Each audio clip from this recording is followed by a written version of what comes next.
Hello and hello.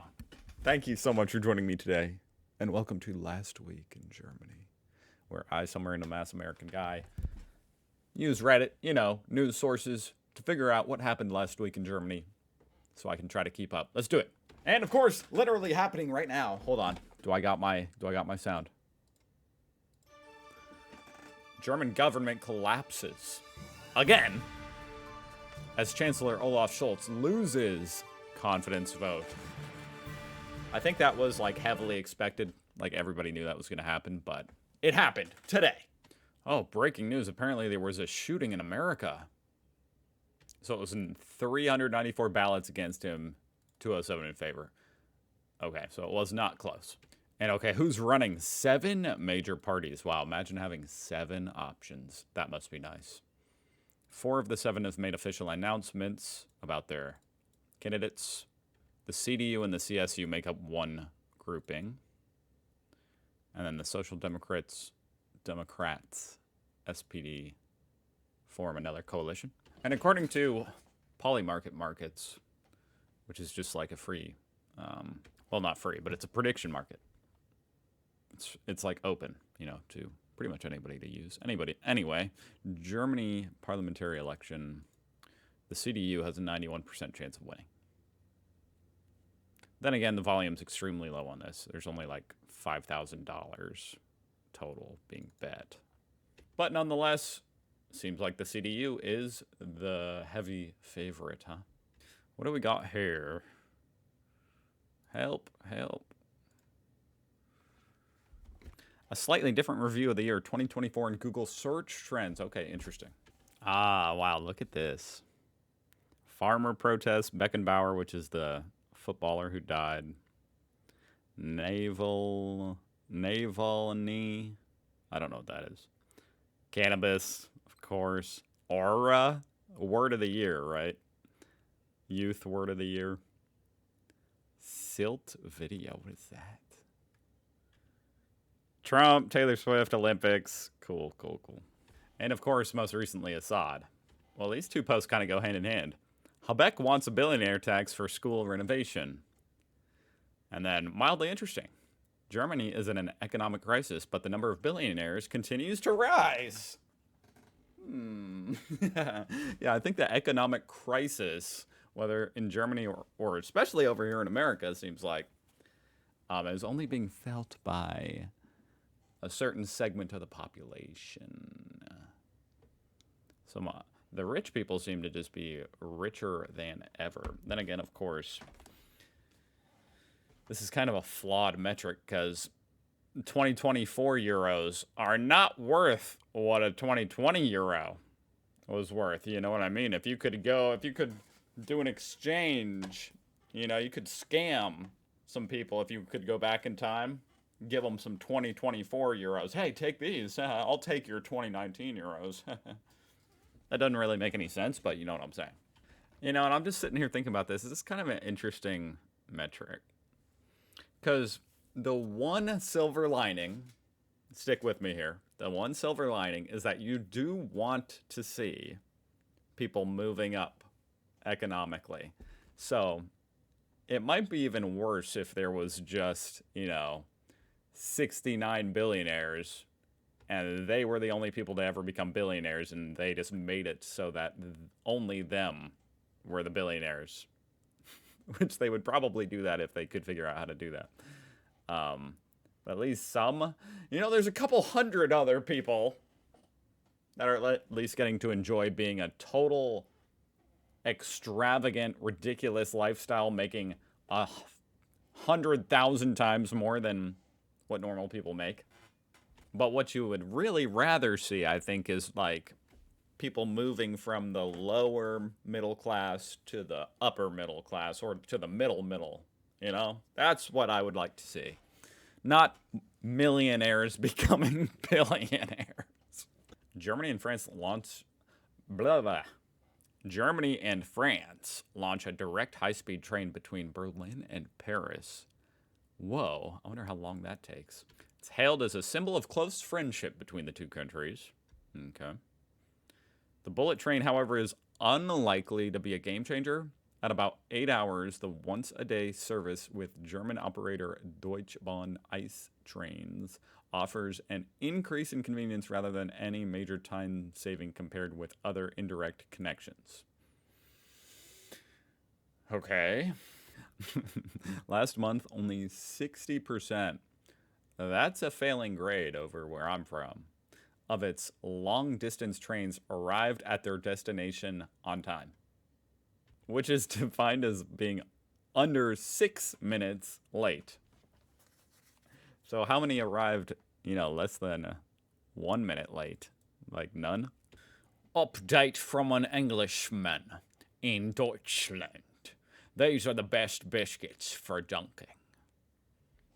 I'll let you guys hash that out, okay? I have no opinion. I'm not sure I get this German joke. Okay, let's see if I can get it. I asked a German friend about their sense of humor once, and he said that Germans are hilarious. It's just that everyone else's humor is too silly and absurd. Okay. I asked for an example joke, and he goes, an Austrian walks into a bar and orders a drink. He then realizes he forgot his wallet and leaves without informing the landlord, who comes back with his drink and is very confused at his disappearance. Then he chuckled and went for a bike ride. Meanwhile, here I am not knowing what I have scheduled next week. When's Christmas again?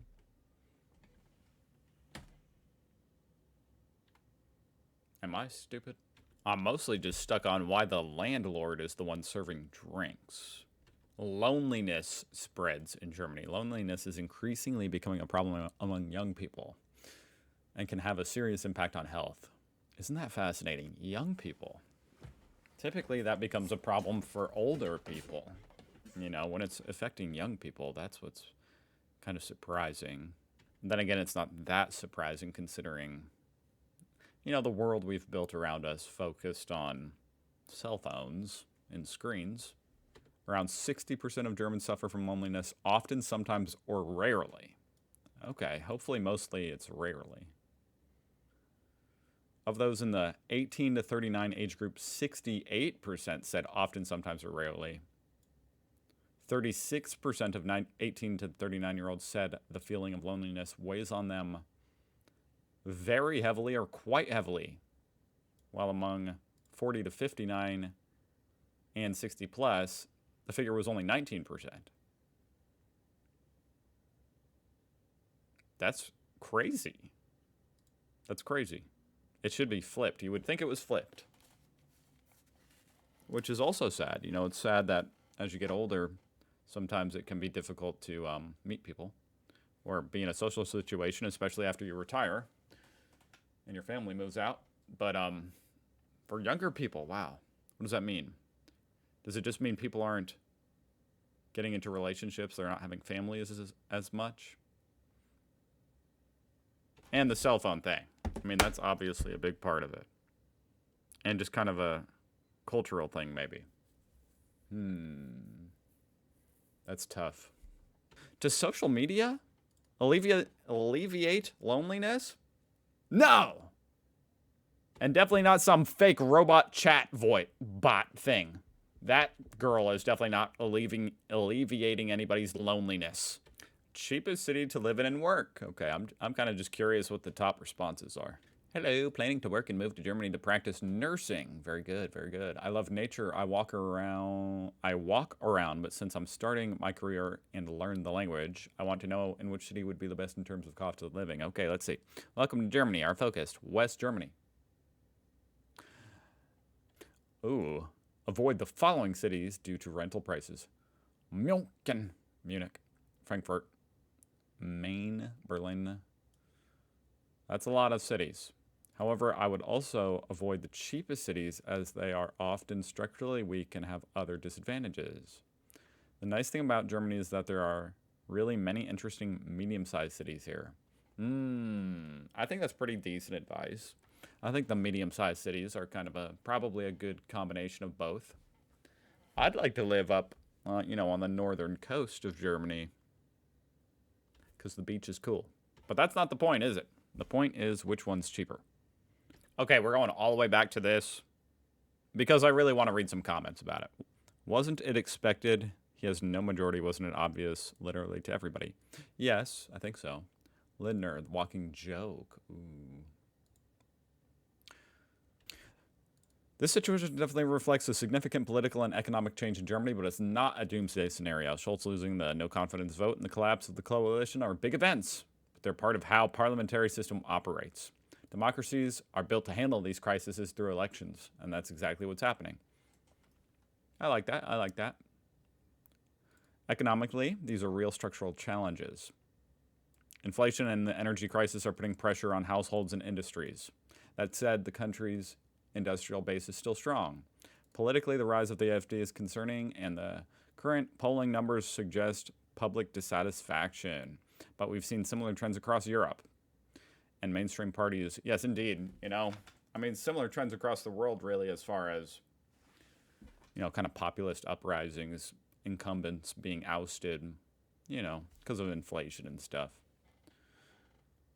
Still have the opportunity to course correct through policy changes, especially addressing energy prices and the cost of living. Okay. What are some unspoken rules or etiquette in Germany that visitors should know? Ooh. I think I'm going to save that whole thread to react to tomorrow. I think that's a good plan. Because that sounds spicy and interesting. Thank you so much for watching. I hope you guys had a great weekend. And I hope to see you again tomorrow.